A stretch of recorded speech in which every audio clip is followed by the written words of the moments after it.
Pastor Wilson, como é que a gente pode ter essa certeza de que o que foi escrito é a mesma coisa que está nas nossas mãos? E como é que a gente pode ter a fé de acreditar nisso, mesmo que às vezes a gente não tenha evidências? Quem sabe a gente tem evidências sobre isso, pastor?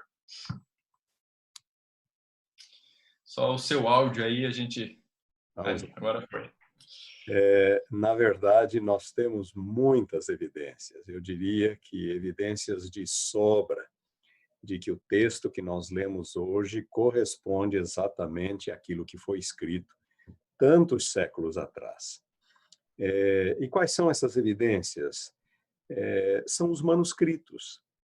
Os manuscritos antigos, milhares de manuscritos sobreviveram. Só no caso do Novo Testamento, por exemplo, que é a parte um pouco mais controvertida aqui nessa história, só no Novo Testamento nós temos cerca de 5.700 manuscritos gregos. Gregos porque o Novo Testamento foi originariamente escrito em grego.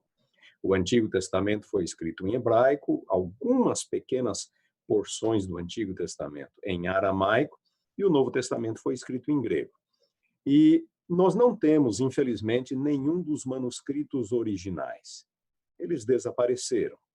Felizmente, antes que desaparecessem, eles foram copiados, de tal forma que eh, nós temos hoje centenas, como eu falei, até milhares de cópias, no caso do Novo Testamento, milhares de cópias manuscritas, cobrindo todo o período, desde o segundo século até o século XV, que foi quando a imprensa foi inventada. Na verdade, manuscritos continuaram a ser produzidos mesmo depois da invenção da imprensa. Mas são cerca de 5.700 manuscritos gregos, é muita coisa, é muita evidência para que nós possamos comparar, estudar, analisar e verificar o grau de fidedignidade, de confiabilidade do texto que nós temos. É verdade que nem todos os manuscritos são completos, alguns deles são bastante fragmentários, mas a verdade é que nós temos manuscritos de sobra para afirmarmos com segurança de que o Novo Testamento chegou até nós da mesma forma como ele foi escrito. No caso do Antigo Testamento, a situação é um pouco diferente. Os escribas judeus eram extremamente zelosos, mais zelosos que os escribas cristãos. Eles contavam cada palavra, cada linha, cada frase, as colunas de uma página, e se algum número não batesse, eles rasgavam a folha e começavam de novo. Eles eram bem mais cuidadosos, bem mais criteriosos que os escribas cristãos. Temos poucos manuscritos hebraicos, mas nós temos os manuscritos do Mar Morto, que datam do período final ali, dos últimos séculos antes de Cristo, e também o começo da era cristã, o primeiro século. E quando comparamos, embora poucos manuscritos do Antigo Testamento também com estes manuscritos do Mar Morto, que são extremamente antigos, nós verificamos a elevada exatidão com que o texto do Antigo Testamento também foi copiado. Muito bem, pastor. E essa pergunta que o Richard fez, na verdade, ela tem uma segunda etapa que é como é que a gente faz para confiar, então, que o autor original do livro, ele escreveu o que nós estamos lendo hoje na Bíblia? Existe um outro um método? Como é que é feito para garantir que hoje a gente tem a Bíblia fiel da forma como ela foi escrita? Existe uma disciplina. A disciplina ela é conhecida pela expressão, pelo nome crítica textual. Algumas pessoas não gostam da palavra crítica, mas é um termo técnico derivado do grego que, neste contexto, significa simplesmente investigação. É uma investigação textual. Então, existem especialistas nesta área no mundo todo e pessoas que têm se dedicado ao estudo destes manuscritos antigos, comparando cópias com cópias, e o processo é muito simples, é o processo de comparação. Então, nós temos uma cópia, digamos, do século XV, temos uma cópia do século XI, e nós comparamos estas cópias. O estudo comparativo permite com que nós identifiquemos eventuais diferenças, porque os escribas eram humanos, e em algum momento, algum erro, alguma alteração entrou no texto. Nós vamos falar um pouco mais sobre isso mais tarde. Mas esse estudo comparativo permite com que as diferenças sejam identificadas e sejam estudadas, analisadas, especialmente à luz de outros manuscritos. Bom, né, a gente ter essa certeza aí que, mesmo ao longo dos anos, a Bíblia não obteve alterações, né? Se obteve, foi por falhas humanas, e essa comparação nos dá essa certeza de que é a mesma coisa que o autor foi instruído a escrever, né? E pastor Paroski, só um detalhe, Richard, quando eu era colportor, uma vez eu me encontrei com uma pessoa que dizia o seguinte: papel aceita qualquer coisa, e até que me provem que o que eu leio hoje é aquilo que foi escrito lá no passado, eu prefiro não me comprometer com a Bíblia. Na verdade, isto já foi suficientemente demonstrado. Estes manuscritos estão, eu falei no caso do Novo Testamento, 5.700, eles estão em mosteiros antigos, bibliotecas públicas particulares, eles estão em museus, estão espalhados pelo mundo, especialmente Europa, Oriente Médio e Estados Unidos. Existem alguns poucos manuscritos gregos e latinos no Brasil, especialmente na Biblioteca Nacional do Rio de Janeiro. E existem pessoas que têm gasto sua vida estudando esses manuscritos, são especialistas no estudo de manuscritos antigos. E como nem todos os copistas cometeram os mesmos erros, o estudo comparativo dos manuscritos permite identificar os erros, permite corrigi-los e permite, acima de tudo, termos esta convicção de que aquilo que lemos hoje é exatamente aquilo que foi escrito tantos séculos atrás. Muito bem. E, pastor, a gente sabe que a Bíblia ela foi organizada, afinal de contas, a gente tem na nossa mão, né? Mas quais foram os critérios? O que definia que determinado livro, ou vamos agora para o Novo Testamento, né, determinada epístola pudesse entrar no cânon bíblico? Quem que fez isso? Como é que a gente pode entender isso? Richard, quando nós olhamos no Novo Testamento, no tempo de Jesus e dos apóstolos, o cânon do Antigo Testamento, os 66 livros do Antigo Testamento já estava fechado. E quando nós olhamos na atividade dos apóstolos, à medida que eles pregavam e à medida que eles escreviam, eles estavam plenamente convictos de que haviam sido chamados por Deus e de que eles estavam capacitados e inspirados por Deus para falar com autoridade divina aos membros da igreja, aos fiéis da igreja.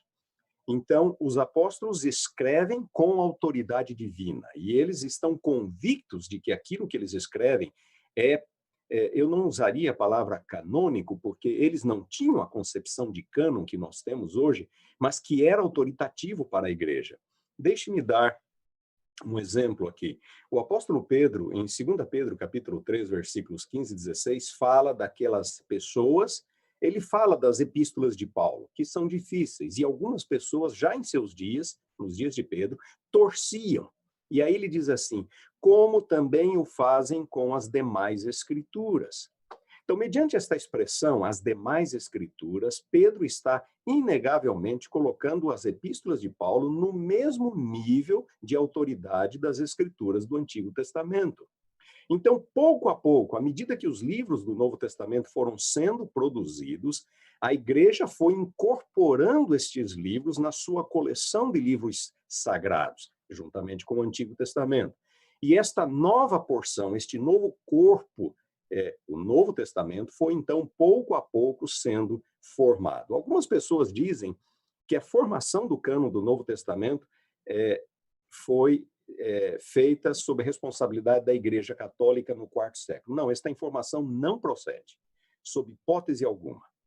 Houve alguns concílios eclesiásticos que legislaram, que que discutiram a questão do cânon, dos livros que deveriam fazer parte do cânon do Novo Testamento, especialmente no final do quarto século. Mas nenhum daqueles concílios impôs algo de novo às comunidades cristãs. Eles apenas reconheceram algo que já era prática geral na igreja. E, como eu disse, à medida que os livros iam sendo produzidos, eles tinham em si mesmos autoridade divina. Foram produzidos pelos apóstolos ou os seus associados, no caso de Lucas, no caso de Marcos. E, à medida que iam sendo produzidos, eles foram sendo incorporados naquele tesouro literário da igreja cristã. E assim, pouco a pouco, então, esses livros, o cânon bíblico foi sendo expandido e foi sendo formado.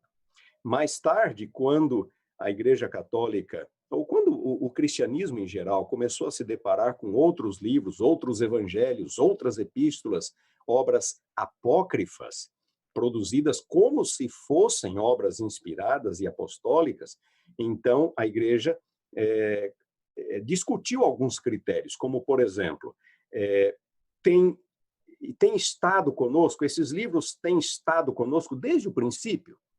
Eles foram produzidos pelos apóstolos ou pelas pessoas associadas aos apóstolos. Esses livros estão em harmonia com os ensinamentos apostólicos. Então, são princípios, são critérios que foram utilizados na discussão de alguns livros que foram produzidos pretendendo ser livros inspirados ou livros apostólicos. Mas esses livros foram obviamente excluídos e não passaram a fazer parte do cânon bíblico. Muito bem, pastor. O senhor explicou para nós, então, da formação do Novo Testamento, falou um pouco também do Antigo Testamento, mas eu lhe pergunto assim, então, é possível encontrarmos novos livros que foram inspirados e acrescentar eles à Bíblia hoje? Existe essa possibilidade? Fernando, essa possibilidade é praticamente nula. Por quê? Porque, em primeiro lugar, nós temos um Novo Testamento, nós temos um cânon fechado. Outros livros foram produzidos no período apostólico. Se nós olharmos em Lucas, capítulo 1, versículos 1 a 4, Lucas é muito claro, ele faz referência a outros evangelhos, ele fala de muitos outros evangelhos que foram produzidos já no primeiro século, já nos seus dias. Estes evangelhos foram deixados de fora. Então, nós acreditamos que, da mesma forma como Deus inspirou os escritores, ele atuou na igreja para que houvesse, então, uma seleção daquilo que era genuinamente apostólico, daquilo que estava em harmonia com os ensinamentos bíblicos, daquilo que realmente tinha o selo da inspiração divina, para que, nesses livros, então, nós baseássemos nossa fé. Existem alguns livros, nós sabemos, por exemplo, de uma epístola de Paulo, ou pelo menos 2 ou 3 epístolas de Paulo, que não foram incluídas no cânon. Em Colossenses capítulo 4, versículo 16, ele faz referência a uma carta que ele enviou aos Laodicenses, e que não está no cânon. Nós não sabemos por que este livro não foi incluído no cânon. Também, em 1 Coríntios capítulo 5, versículo 9, Paulo faz referência a uma epístola que ele já havia enviado à igreja de Corinto. Também não sabemos que epístola é esta e o que aconteceu com ela. Pode ser que essas epístolas ainda sejam encontradas. Eu acho que as chances são praticamente nulas, porque o Oriente Médio já foi escavado e escavado e escavado inúmeras vezes e nada foi encontrado em 2000 anos de história. Essas duas epístolas, só para dar uma ideia, em meados do segundo século, por volta do ano 150, ninguém as conhecia, já haviam desaparecido, ninguém sabia do paradeiro dessas epístolas. Então, eu acho as chances praticamente nulas de que algum documento genuinamente apostólico ainda venha a ser descoberto.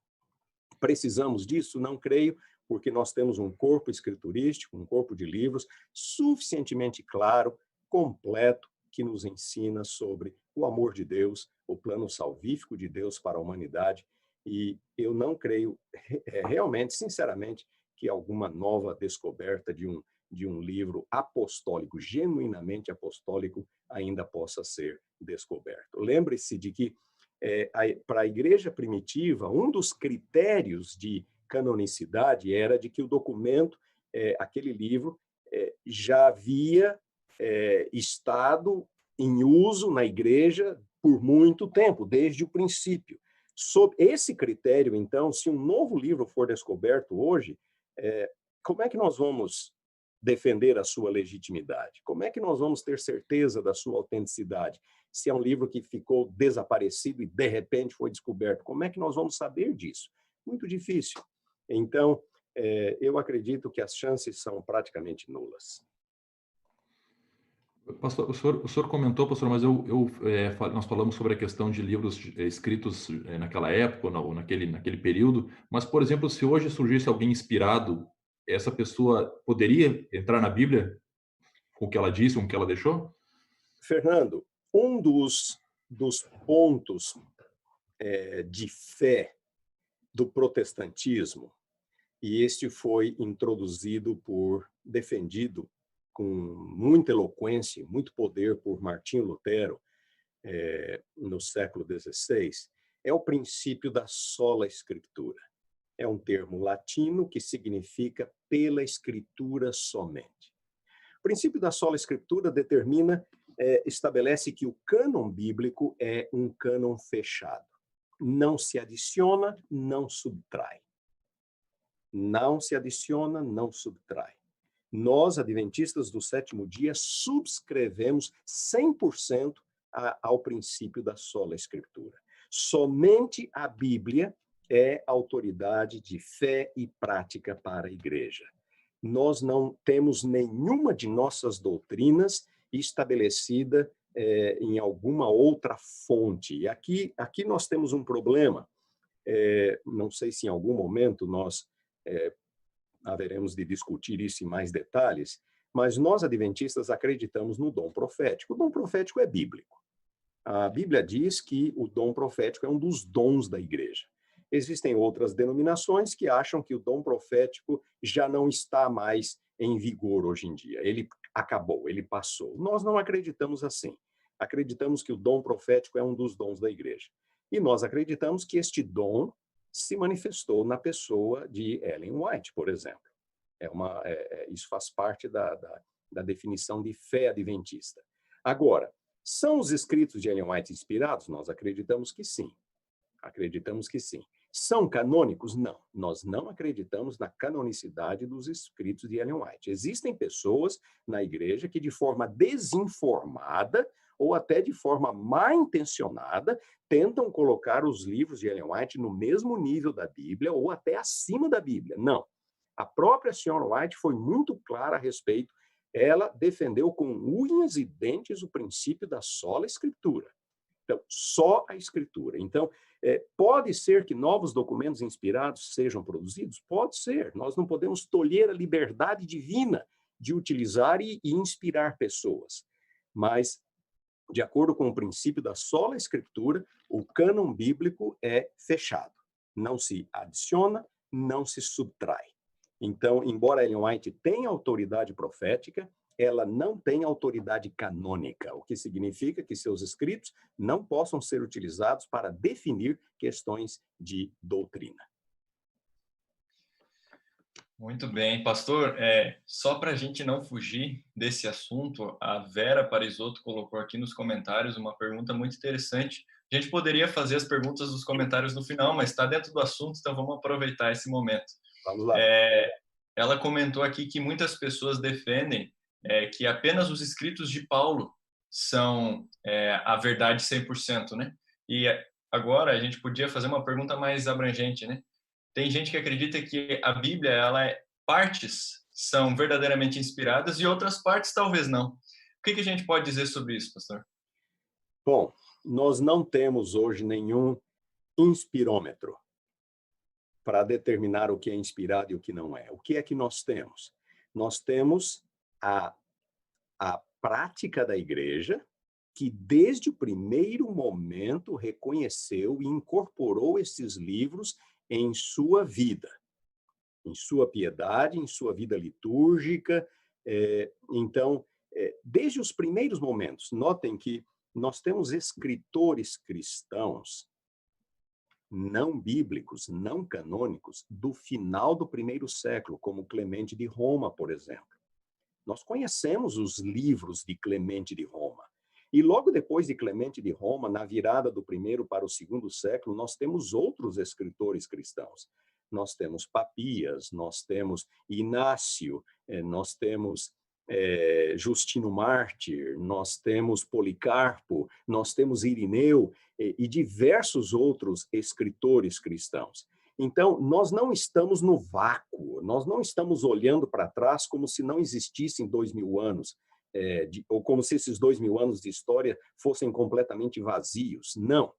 Então, quando nós olhamos para a forma como esses primeiros escritores extrabíblicos, não canônicos, não apostólicos, usam o Novo Testamento, os livros apostólicos, nós já verificamos a autoestima, o respeito, a consideração que eles tinham para com estes mesmos livros que nós temos hoje.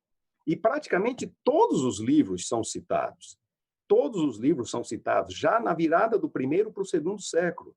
Então, essa ideia de que, por exemplo, a Igreja Apostólica considerava só as cartas de Paulo como canônicas. Não, essa ideia não é correta. Eles tinham um alto respeito para com os evangelhos. O evangelho de Mateus é o primeiro evangelho porque foi o evangelho mais utilizado na liturgia da igreja, ou era o evangelho mais utilizado na liturgia da igreja. Os livros do Novo Testamento não estão organizados da forma como foram escritos, ou seja, em ordem cronológica de produção. Eles estão organizados tematicamente. Os 4 evangelhos, Atos, as epístolas de Paulo, as epístolas gerais e o Apocalipse. As epístolas de Paulo, algumas delas foram, de fato, os primeiros livros a serem escritos. Não todos, mas alguns deles foram os primeiros livros a serem escritos. Primeiro e segundo Tessalonicenses foram as primeiras cartas de Paulo a serem produzidas. Talvez o evangelho de Marcos tenha sido o primeiro evangelho a ser produzido. Depois veio Lucas, depois veio Mateus. João foi um dos últimos livros do Novo Testamento a ser produzido, já no finalzinho do primeiro século, depois, inclusive, do Apocalipse. Então, dizer que só as cartas de Paulo são inspiradas e canônicas, a pergunta é com base em quê? Com base em quê? Qual é o critério? O nosso critério hoje é olhar para a igreja primitiva e ver como que a igreja primitiva encarava e aceitava esses livros. E para a igreja, estes livros eram o seu tesouro religioso. Havia, portanto, uma tradição contínua, um vínculo ininterrupto entre a geração apostólica e a geração dos primeiros cristãos aí no início do segundo século, meados e final do segundo século e assim por diante. Deixe-me apenas dar um exemplo. Irineu foi bispo de Lyon, escreveu ali por volta do ano 170, 180. Então, nota, 170, 180. Nós estamos 150 anos depois de Cristo. Tá? 150 anos depois de Cristo. Só que Irineu diz que na sua juventude ele conheceu Policarpo, que era bispo de Esmirna. E ele ouviu de Policarpo, e ele diz que Policarpo havia sido discípulo de João, do apóstolo João, que foi o último apóstolo a morrer. João viveu até o final do primeiro século. Então, notem, nós estamos 150 anos deslocados de Jesus, ou longe, separados de Jesus, tempo de Irineu, mas havia Policarpo que unia Irineu a João. Então, nós temos aí muitas décadas em que reminiscências pessoais ainda existiam, eram conhecidas, circulavam, eram respeitadas, ligando, portanto, a geração do segundo século à geração do primeiro século. Como eu disse, nós não temos aí uma descontinuidade, o que nós temos é uma continuidade muito clara claramente estabelecida com base nesses primeiros escritores cristãos. Pastor, seguindo, o senhor comentou que a Bíblia, que o Novo Testamento, então, ele tem uma ordem cronológica, de certa forma, porque ele começa com o nascimento de Jesus, termina com o Apocalipse, que fala sobre o futuro. Mas como que por que esses livros estão naquela ordem ali, no Novo Testamento? Fernando, a ordem não é necessariamente cronológica. Os evangelhos são 4 evangelhos, certo? Mateus, Marcos, Lucas e João. Se nós olharmos nos manuscritos antigos, nós vamos ver que os 4 evangelhos estão organizados em alguns manuscritos de uma forma diferente. É Mateus e João, depois Marcos e Lucas. Mateus e João, Marcos e Lucas. A forma que nós temos é a forma encontrada na maioria dos manuscritos. Por que os evangelhos foram organizados desta forma? Nós não sabemos. Sabemos que Mateus foi o primeiro e foi sempre o evangelho mais utilizado na liturgia da igreja. Veja que a oração do Pai Nosso aparece em 2 evangelhos, aparece em Mateus e aparece em Lucas. Aquela que nós conhecemos de cor e que usamos na igreja é a de Mateus, não é a de Lucas, porque Mateus sempre foi o evangelho mais utilizado pela igreja. Lucas foi escrito pelo mesmo escritor do livro de Atos, então o natural talvez seria que Lucas e Atos viessem juntos, porque foi o mesmo escritor. Mas João foi o último evangelho a ser escrito, foi escrito depois de Lucas, então colocaram João entre Lucas e Atos, quebrando aí esta unidade.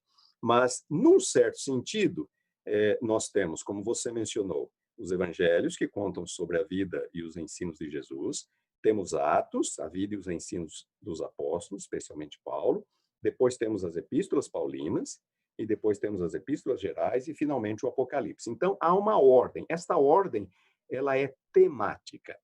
Ela não é cronológica, ela é temática. Há uma certa cronologia, porque primeiro vem o ministério de Jesus e o Apocalipse termina com a restauração final de todas as coisas.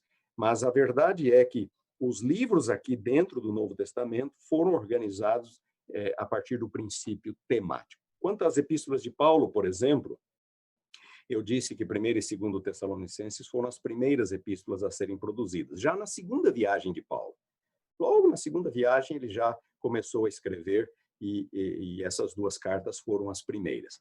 Mas as epístolas de Paulo estão organizadas por tamanho. Então, primeiro Romanos é a maior delas, depois 1 Coríntios, depois 2 Coríntios, depois Gálatas, depois Efésios. Elas estão organizadas por tamanho. E Filemão é a última, é a menorzinha de todas.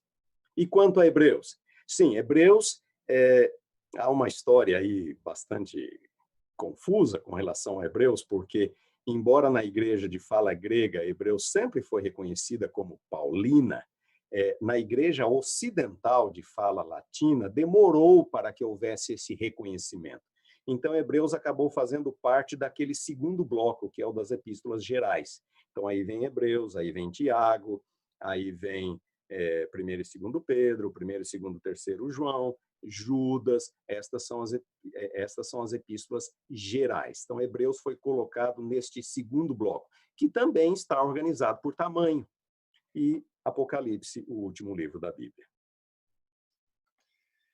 Interessante isso, pastor. A gente, imagino que não só eu, mas todos aí que estão acompanhando, estão aprendendo muita coisa com essas explanações aí.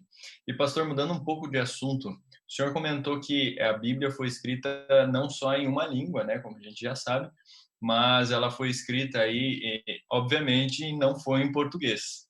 Então, a Bíblia que nós temos em português é uma tradução. E a gente sabe que nós temos inúmeras traduções. E, pastor, como a gente sabe que a tradução é fiel? Como a gente sabe que a tradução é boa para a gente poder estudar a Bíblia? Você me dá 2 horas para responder essa pergunta, Richard? Vejam, existem 2 critérios mediante os quais nós avaliamos a qualidade de uma versão bíblica. O primeiro critério é o critério texto. Tem que ver com o texto. Deixe-me explicar. Eu disse que o Novo Testamento chegou até nós, por exemplo, somente mediante cópias. Cópias de cópias, de cópias, de cópias, cópias manuscritas, milhares delas. Nós temos hoje 5.700 manuscritos do Novo Testamento, completos ou fragmentários. Então, ao longo dos séculos, pequenas alterações foram introduzidas no texto. Isto é um fato. Basta compararmos os manuscritos e nós seremos capazes de identificar pequenas alterações. Estas alterações, a grande maioria delas, não alteram absolutamente nada no texto e seria até quase que impossível de reproduzir estas alterações numa tradução, porque tem que ver com detalhes ali muito pequenos da língua grega, muito pequenos. Então, na hora de traduzir, nem seria possível representar esta dificuldade ou esta alteração. Algumas alterações foram um pouco mais significativas, mas nenhuma das alterações, prestem bem atenção, nenhuma das alterações teve a intenção de deturpar o texto. Pelo contrário, às vezes o escriba fazia pequenas alterações para preservar o texto. Por exemplo, ele substituía uma palavra que já caíra em desuso por uma palavra mais corrente. E assim ele conseguia preservar o sentido do texto. Eu vou citar algumas alterações curiosas que foram feitas. Por exemplo, alguns copistas não gostavam da palavra espírito sozinha. Então, todas as vezes que eles encontravam a palavra espírito, eles acrescentavam o adjetivo santo. Pergunta, altera alguma coisa no texto? Não altera nada. Não altera nada, absolutamente nada. Tá certo? Mas é uma alteração. Um outro exemplo. Às vezes a palavra fariseus aparece sozinha no texto. E nós sabemos que os opositores de Jesus, em geral, eram, especialmente na Galileia, eram os fariseus e os escribas, ou os escribas e os fariseus. Então, quando os copistas encontravam a palavra fariseus sozinha ou escribas sozinha, eles sempre acrescentavam essa outra. Se era escribas, acrescentavam os fariseus. Se era fariseus, acrescentavam escribas, porque eles sabiam que estes eram aqueles oponentes de Jesus mais ativos ali na Galileia. Então, o que essas alterações alteram ou deturpam o texto? Em absolutamente nada. Então, houve alterações, às vezes, uma palavra no processo de cópia, os copistas pulavam, eles eram seres humanos como nós, e quantas vezes nós, ao fazermos uma cópia, não pulamos uma palavra, eventualmente até uma frase, sem querer, mas quando comparamos os manuscritos, nós conseguimos facilmente identificar os erros e corrigi-los. Então, muito bem, agora vem a questão. Eu disse, estamos lidando aqui com os critérios de tradução. O primeiro critério é o critério texto. A pergunta é, qual é ou quais são os manuscritos que foram utilizados nesta versão específica? São manuscritos mais tardios, certo? Produzidos mais tardiamente, ou são manuscritos mais antigos? Se os manuscritos são mais antigos, eles são melhores, certo? Eles são melhores. Se são manuscritos mais tardios, teoricamente, eles terão uma qualidade um pouquinho inferior. Então, este é o primeiro critério. Nós temos em português, por exemplo, a Almeida Antiga, que é a Almeida Revista e Corrigida. É a Almeida Antiga. Ela é baseada em manuscritos do final da Idade Média. Mas nós temos a Almeida Revista e Atualizada. Temos a Nova Almeida Atualizada, que são baseadas em manuscritos bem antigos. A Nova Versão Internacional, baseada em manuscritos bem antigos. A Bíblia de Jerusalém, é uma Bíblia católica, baseada em manuscritos bem antigos. Então, a primeira pergunta é, o texto por detrás desta versão é um texto baseado em manuscritos mais recentes ou manuscritos mais antigos? Quanto mais antigos, melhores, tá certo? Diga-se de passagem que não importa se eu estou utilizando manuscritos tardios ou manuscritos antigos, a Bíblia é a mesma. Não importa se eu estou utilizando Almeida Revista e Corrigida ou Almeida Atualizada, ou a Nova Almeida Atualizada. Nós vamos conhecer as doutrinas bíblicas da mesma forma, o plano da redenção da mesma forma, mas haverá pequeninas diferenças aqui ou ali com respeito à qualidade do texto. Então, o primeiro critério é o texto, os manuscritos por detrás da versão. O segundo critério, na hora de analisarmos uma versão bíblica, é a tradução em si. Existem a rigor, dois tipos de tradução. Existe a tradução mais literal e existe a tradução mais dinâmica. A tradução dinâmica é aquela que tenta preservar o significado do texto bíblico numa linguagem bem atual, tipo a Bíblia na linguagem de hoje, a mensagem, são todas versões bem, eu diria assim, parafraseadas. São dinâmicas demais, porque elas utilizam um linguajar bem atual, bem coloquial, bem moderno, na hora de traduzir o texto bíblico. E existem, por outro lado, aquelas versões que são um pouco mais literais. Aí nós temos a Almeida, todas as traduções do Grupo Almeida, nós temos a Nova Versão Internacional, a Bíblia de Jerusalém, elas são um pouco mais literais. Qual desses dois grupos é melhor? As traduções mais dinâmicas ou as literais? As literais. Elas nos dão um pouco mais de segurança. As dinâmicas são muito interpretativas, então eu corro o risco de não estar lendo aquilo que João escreveu, aquilo que Paulo escreveu, mas aquilo que o tradutor entendeu. Tá certo? Então, há um perigo em nós utilizarmos as traduções mais dinâmicas. Então, resumindo, quais são os dois critérios mediante os quais nós avaliamos uma boa versão bíblica?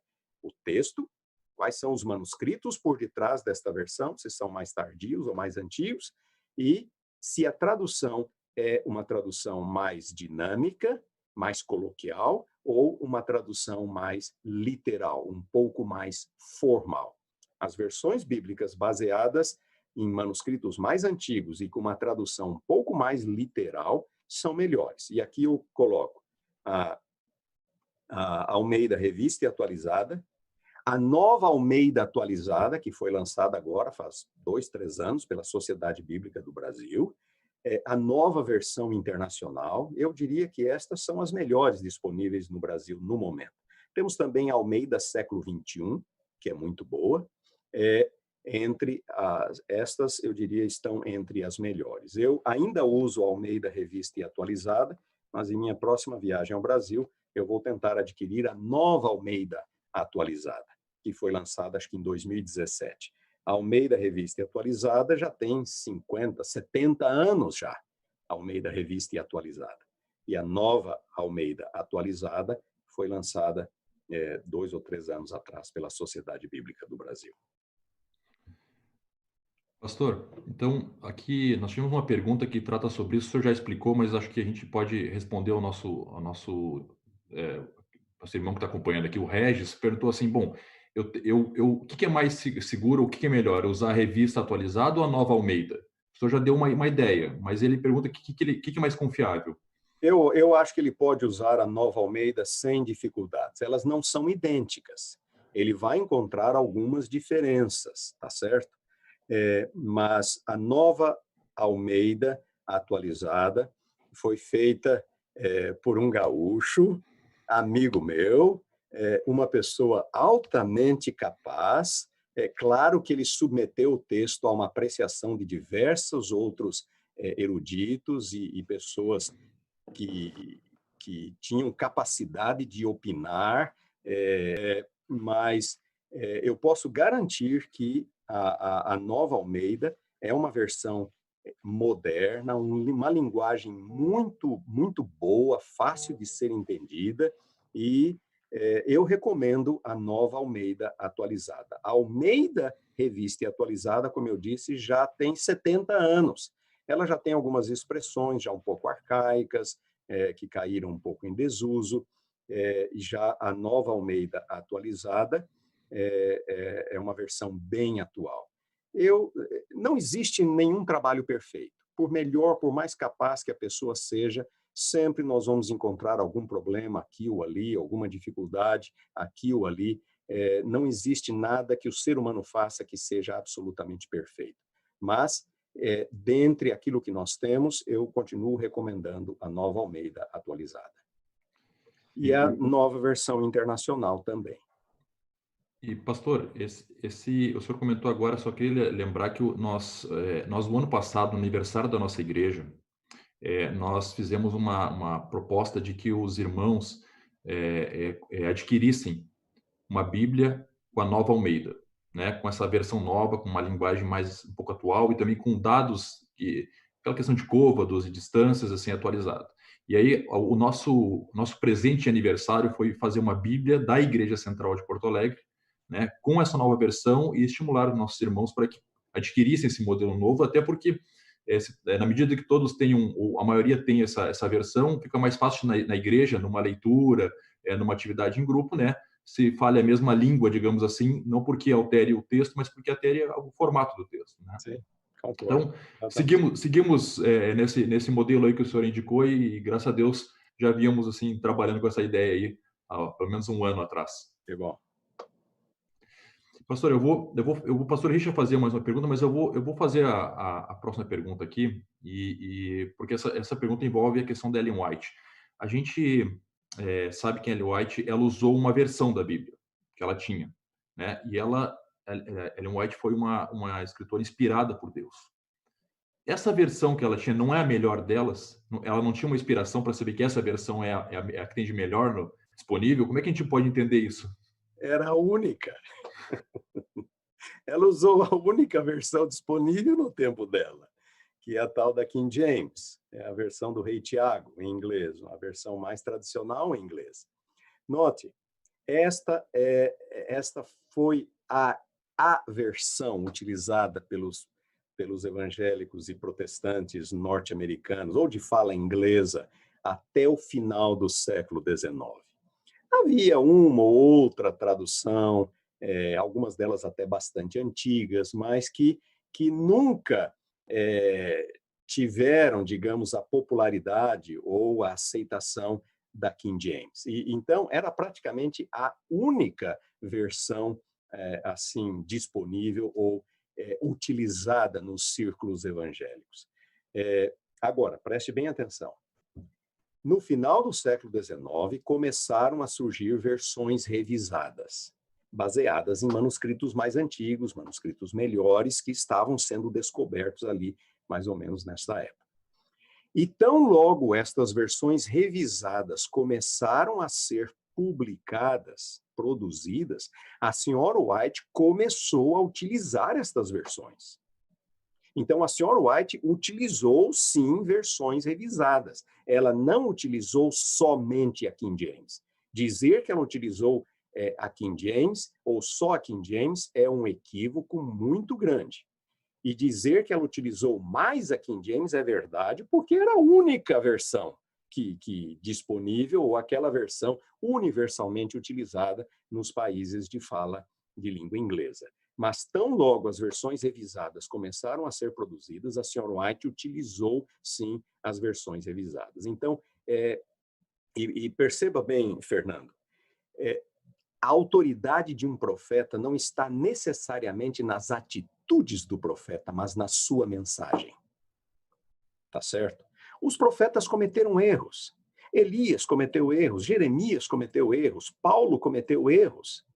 Então, não é porque um escritor inspirado fez isto, que então nós temos que copiar cada detalhe da vida, da prática daquele profeta ou daquele apóstolo ou daquele escritor. Não. O elemento autoritativo está na mensagem, não está na prática, ou necessariamente na prática, nas atitudes daquele escritor. Veja, por exemplo, a questão do Novo Testamento.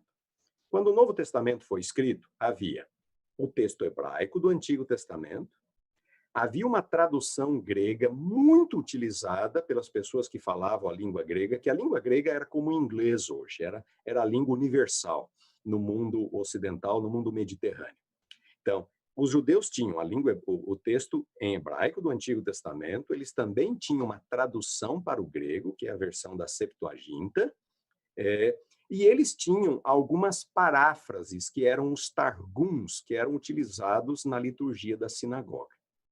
Então, pergunto, qual é a versão que os escritores do Novo Testamento usam ao citar o Antigo Testamento?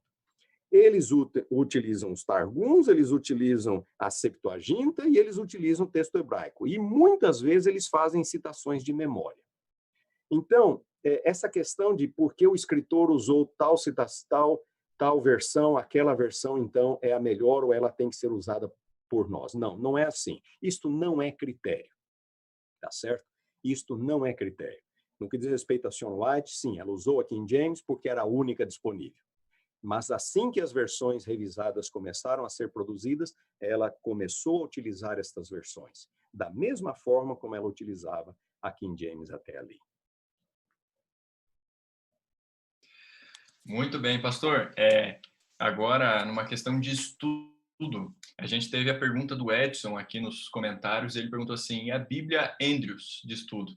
A gente sabe que a gente também tem outras Bíblias de estudo, né?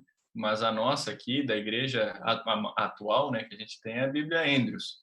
O que o senhor pode dizer para nós sobre utilizarmos esse tipo de Bíblia? Muito bem. O que é uma Bíblia de estudo? Uma Bíblia de estudo, eu tenho uma aqui, eu só não quero sair da câmera para pegar, mas a Bíblia de estudo é aquela Bíblia que tem o texto na parte superior e então comentários ou informações históricas, literárias, contextuais, doutrinárias na parte inferior da página, tá certo? Uma Bíblia normal não tem nada, a não ser aquelas referências, outros versículos paralelos ali no pé da página. Mas uma Bíblia de estudo, ela tem um grande número de informações na parte inferior da página, geralmente na parte inferior da página. Existem no Brasil diversas Bíblias de estudo, a maioria delas produzidas pelos evangélicos, pelos protestantes. Temos uma ou outra católica, e nós temos a Bíblia Andrews, que é uma Bíblia de estudo produzida por autores adventistas. Muito bem. Quando eu utilizo uma Bíblia de estudo, eu tenho que ter em mente que aqueles comentários, aqueles esclarecimentos, aquelas notas na parte inferior da página não fazem parte da Bíblia. Não fazem parte do texto bíblico. Então, aqueles comentários não são inspirados, não são canônicos, e eles estão ali para nos ajudar a compreender melhor o texto. Agora, se é uma pessoa... Esses comentários, eles são produzidos de acordo com a linha doutrinária ou ideológica da pessoa que o produziu. Então, se nós formos na Bíblia Andrews, os comentários são feitos por adventistas do sétimo dia, o que significa que dificilmente nós vamos encontrar alguma informação ali com a qual nós não concordamos, porque eles pensam como nós.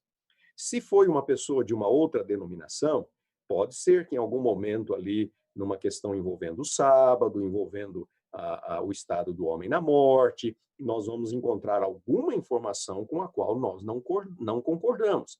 A nossa leitura da evidência bíblica é diferente da dele. Então, vale a pena ter Bíblias de estudo, porque elas ajudam. A Bíblia de estudo é um meio caminho entre a Bíblia e um comentário bíblico. Então, existem vários comentários bíblicos. A Bíblia de estudo é um comentário mais simples, mais simplificado, impresso no mesmo volume, e ajuda. Eu recomendo que nós tenhamos Bíblias de estudo. E entre as Bíblias evangélicas, há muitas delas que são extremamente válidas, são extremamente boas, mas nós vamos encontrar alguma dificuldade aqui ou ali, porque eles fazem uma leitura de um texto, em algum momento específico, em particular, com o qual nós não concordamos. Nossa explicação é diferente. Por exemplo, Lucas 23, 43, a promessa de Jesus ao ladrão na cruz. Na verdade, te digo, vírgula, hoje estarás comigo no paraíso, ou, na verdade, te digo hoje, vírgula, estarás comigo no paraíso. Nós acreditamos que esta é a leitura correta do texto. Praticamente todo o restante do mundo cristão lê o texto de modo diferente.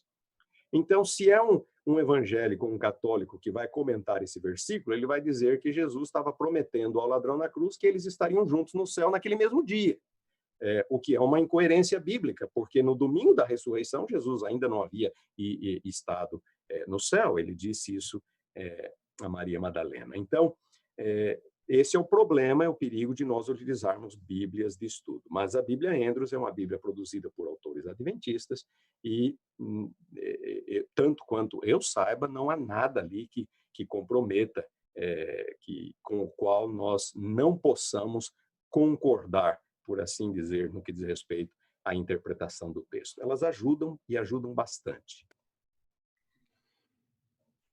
Pastor, nós já estamos indo para o encerramento da nossa live, o horário já avançado, mas eu tenho mais uma pergunta para lhe fazer, uma pergunta um pouco menos técnica.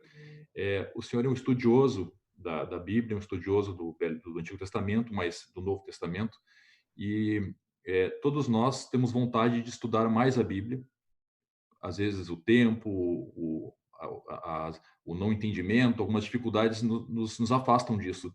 Qual é a sua dica, qual é o seu método de estudar a Bíblia para que torne ela, além de mais atraente, que a gente possa aprofundar o estudo e entender o que Deus quer falar para nós em cada palavra, em cada mensagem, em cada texto? Fernando, existem muitas formas de se estudar a Bíblia e em boa medida, isto depende também do propósito, do que você deseja alcançar. Da minha parte, como um professor de teologia, eu preciso escrever, eu preciso escrever livros, artigos, dar palestras. Então, eu geralmente vou, você pode ver atrás de mim aqui, estão alguns livros, eu vou a alguns livros um pouco mais técnicos, comentários, dicionários, tudo com o intuito de me aprofundar no texto. Agora, não se espera que um membro leigo faça isso. Um membro, na minha leitura devocional, eu vou para a Bíblia, eu leio a Bíblia com oração, com cuidado, pedindo para que Deus me ajude, para que Deus me ilumine. E então, se eu tenho alguma dúvida, aí eu posso ir a uma Bíblia de estudos, eu posso ir a um dicionário bíblico, é uma ferramenta muito útil, um dicionário bíblico. Eu recomendo dicionário bíblico. Nós encontramos em qualquer livraria evangélica, talvez até nas lojas dos céus, nós vamos encontrar dicionários bíblicos. Existem alguns muito bons em português. Eles explicam muito sobre questões geográficas, questões históricas e questões textuais, muitas informações acerca da Bíblia. Então, ir para a Bíblia com oração, com dedicação, com tempo, a Bíblia se explica a si mesma.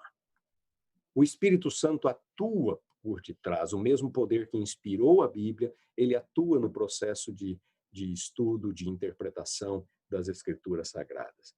E existe, então, aquela parte onde o estudo um pouco mais técnico, um pouco mais aprofundado, e aí nós teríamos bíblias de estudo, nós teríamos dicionários e nós teríamos comentários bíblicos. O que são as lições da Escola Sabatina?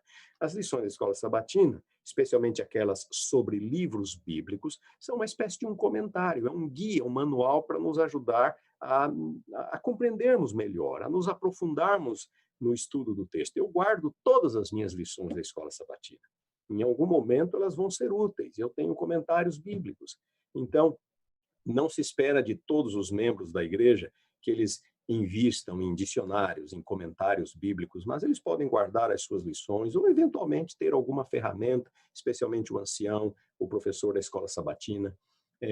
Mas, em termos de um estudo mais devocional da Bíblia, aí você pode escolher o livro que você preferir, faça uma oração antes, reserve alguns bons momentos em que você está em paz, a sós, e faça a sua leitura, Isaías, Jeremias, os Salmos, Mateus, João, Romanos, e vá anotando, faça anotações daquilo que lhe parece interessante, daquilo que lhe parece difícil, busque outras passagens que possam eventualmente contribuir para elucidar aquele texto difícil ou aquele tema que você está lendo, estudando, e pouco a pouco o Espírito Santo vai ajudá-lo e orientá-lo em sua devoção e em seu estudo da Bíblia.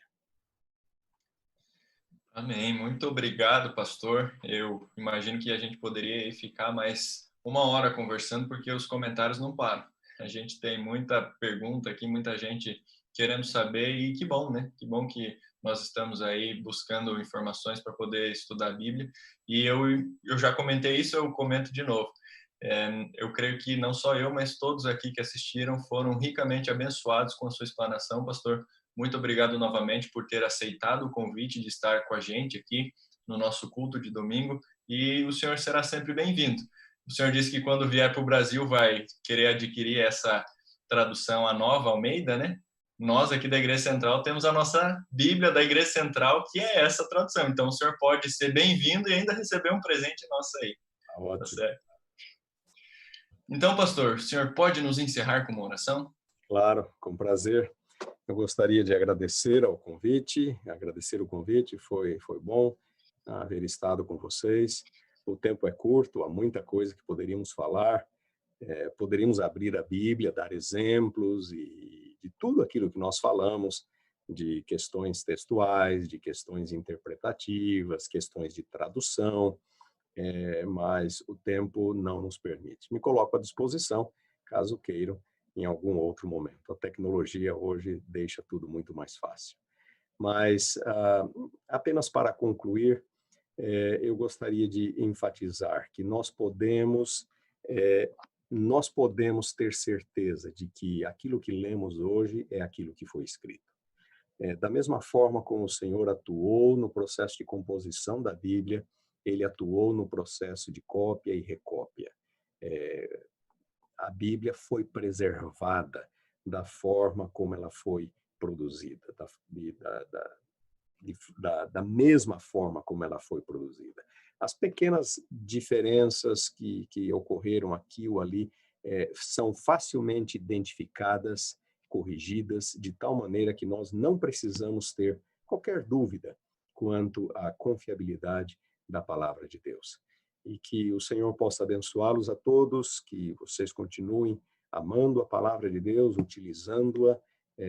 A palavra de Deus tem poder e o Espírito Santo atua por meio destas páginas sagradas. Que Deus possa abençoá-los a todos em sua jornada cristã, em sua vida espiritual, e é a minha oração por vocês e por mim. Vamos orar. Nosso Deus e Pai, agradecemos-te esses momentos que passamos conversando sobre a tua palavra. Agradecemos-te por este livro santo, porque nele encontramos a verdade acerca do teu amor. Encontramos o teu plano para conosco, o teu plano eterno. Sabemos que este mundo não é aquilo que tu planejaste, não é aquilo para o qual ele foi projetado. O pecado entrou, arruinou nossas vidas, arruinou o mundo, mas nós sabemos que tu estás no controle e que há uma solução para tudo isto. Há esperança para nós. E por meio destas páginas sagradas, nós somos informados acerca do teu grande amor, do teu plano eterno, Jesus Cristo, nosso Senhor e Salvador. Senhor, ajuda-nos a conhecermos cada dia mais esta palavra, amarmos este livro, que ele possa fazer parte da nossa vida, da nossa jornada espiritual enquanto aqui estivermos. Almejamos aquele dia em que estaremos contigo na eternidade. E oramos para que tu venhas logo. Vivemos momentos difíceis, momentos conturbados. Queremos que tudo isto passe, Senhor. Queremos estar contigo para sempre. Em ti colocamos nossa fé, nossa confiança, nossa esperança e oramos para que tu nos abençoes. Abençoes os nossos irmãos do Rio Grande do Sul, da Central de Porto Alegre. Abençoa o teu povo, Senhor, onde quer que ele se encontre. E dá-nos a tua proteção, a tua bênção, a tua direção. Ensina-nos como viver nestes momentos difíceis que antecedem a tua volta. Toma-nos em tuas mãos, hoje e sempre. Em nome de Jesus. Amém.